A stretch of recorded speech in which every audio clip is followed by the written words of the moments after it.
ఆంధ్రప్రదేశ్కి వస్తే ఒక రాష్ట్రంలో జగన్మోహన్ రెడ్డి గారి పాలన నడుస్తుంది. ఓకే, జగన్మోహన్ రెడ్డి గారి పాలన రాజన్న బిడ్డగా షర్మిలమ్మ వచ్చారు, జగనన్న ఇటు వచ్చారు. 5 సంవత్సరాలు జగనన్న పాలనలో మేమేమి చెప్పాల్సిన అవసరం లేదు. వాళ్ళ చెల్లులే వాళ్ళే చెప్తున్నారు, ఆమె చెప్పింది.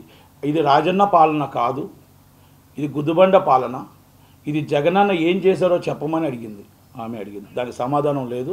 ఒక ట్రోలింగ్ చేయడం అనేది చాలా బాధాకర విషయం. చాలా ఒక ఆడపిల్లని చూడకుండా, ఒక రాజన్న బిడ్డని చూడకుండా ఎవరెవరో ఏదేదో మాట్లాడుతున్నారో యూట్యూబ్లో చూస్తుంటే మాకే సిగ్గేస్తుంది.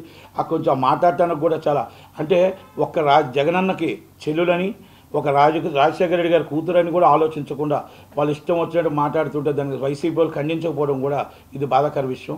ఈరోజు మనం ఇష్యూస్ బేస్డ్ కొట్లాడుకోవచ్చు, ఇంకోటి చేసుకోవచ్చు, కానీ అన్న చెల్లెలు ఒకటి కాకపోరు కనుక రాజన్న బిడ్డలే అవుతారు. కనుక ఇది ఒక రాజన్న బిడ్డ మీద అభిమానంతో ఇలాగా మీరు ఉండాలే తప్ప ఈ విధంగా స్ట్రోలింగ్లు చేయడం తప్పనేది ఒకటి నా వినపం.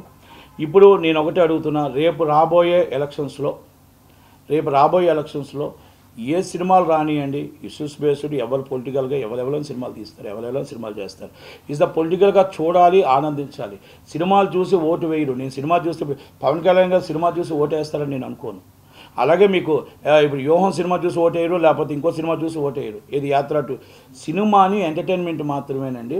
అది సినిమాని చూసి అది కొత్తగా ఒకటి తీసుకొచ్చారు, ఒక సర్టిఫికెట్ ఒకటి తీసుకొచ్చి అది తిట్టడానికే ఆ సినిమాలు తీస్తున్నట్టు ఉంది. కనుక సెన్సార్ ఆఫీసర్ కూడా మరి సెన్సార్ సర్టిఫికేట్ వచ్చిందో లేదో తెలియదు. వస్తే మేము న్యాయ పోరాటం చేస్తామని చెప్పాం, లీగల్గా ప్రొసీడ్ అవుతాం.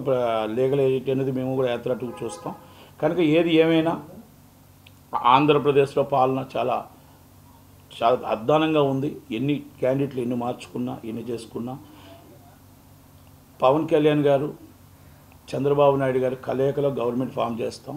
దయచేసి ప్రతి కార్యకర్తలు అర్థం చేసుకోవాల్సింది ఏంటంటే, నాయకులు చెప్పిన మాట వినాలి. అక్కడ ఉన్న క్యాండిడేట్ మీకు ఇష్టం ఉన్నా ఇష్టం లేకపోయినా ఈ పాలన దింపాలి అంటే ప్రతి ఒక్కటి ఓట్లు వాల్యూబుల్ ఉంది. కాబట్టి ఆ ఓటు కోసమైనా మనందరం కూడా కష్టపడి ఆ ఓటు పోకుండా మన జనసేన క్యాండిడేట్ అవ్వచ్చు, లేకపోతే టీడీపీ క్యాండిడేట్ అవ్వచ్చు, ఎవరికైనా దగ్గరుండి కలయికలో ఓటు వేసి ఒక ఓటు కూడా పోకుండా మనం కాపాడి ఈ అరాచక పాలన దింపాలనే ఉద్దేశంతోనే ప్రతి ఒక్కరు కలయికలో నడాలని చెప్పేసి అది నాయకులు చంద్రబాబు నాయుడు గారు, పవన్ కళ్యాణ్ ఆదేశాల మేరకు మనందరం పనిచేయాలని కోరుకుంటూ సెలవు తీసుకుంటాం.